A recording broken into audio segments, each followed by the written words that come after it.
para desarrollar conversaciones con las personas, para manejar la comunicación más inteligentemente.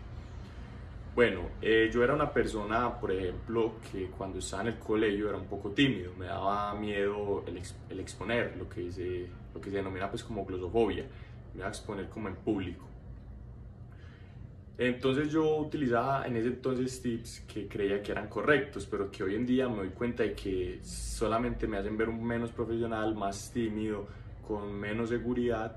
Y era, por ejemplo, que en una exposición no me sentía cómodo yo viendo a mis compañeros, porque se me olvidaba lo que tenía que decir o diferentes cosas, me daba pena, me ponía rojo, pues en fin. Entonces yo lo que hacía era como mirar un punto fijo en el salón, pero eso lo único que hace es reflejar más la inseguridad que uno tiene.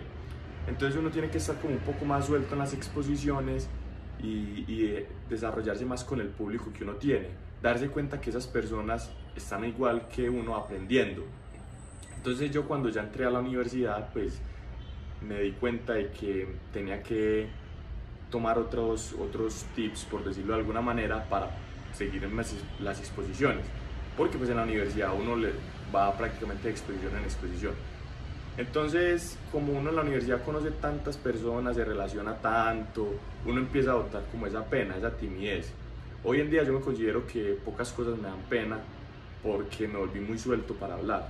Entonces, cuando yo estoy en una exposición, simplemente lo que hago es no exponer las cosas al pie de la letra. Por ejemplo, yo tengo una exposición de lo que yo estudio, que es ingeniería civil, una exposición de geotecnia, de suelos.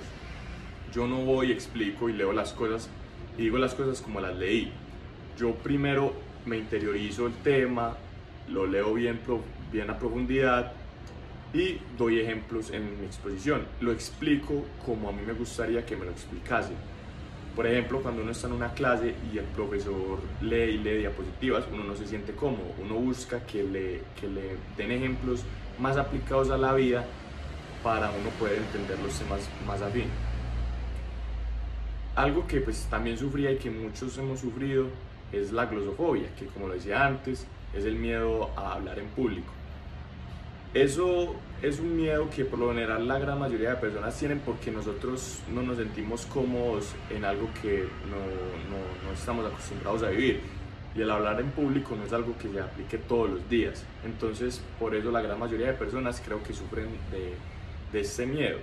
Pero es un miedo que se podría decir que es algo irrelevante, algo, pues, así suene fuerte, algo tonto, porque uno tiene que ver a las demás personas como son, que son igual exactamente a uno, no son ni más ni menos que nosotros. Entonces las otras personas también aprenden, también se equivocan, uno tiene que aprender a ver las cosas de esa manera, para dejar ese miedo a fondo, porque muchas veces es el miedo el que no nos deja hacer las cosas, porque ay, el que dirán, ay, si me equivoco, ay, si eso. Las otras personas también se equivocan, uno tiene que entender bien eso para poder tener buena comunicación con las demás personas y no tener pena y no darle miedo a hablar a nadie, porque la comunicación es algo muy importante en la humanidad y es una de las herramientas más preciosas que tenemos.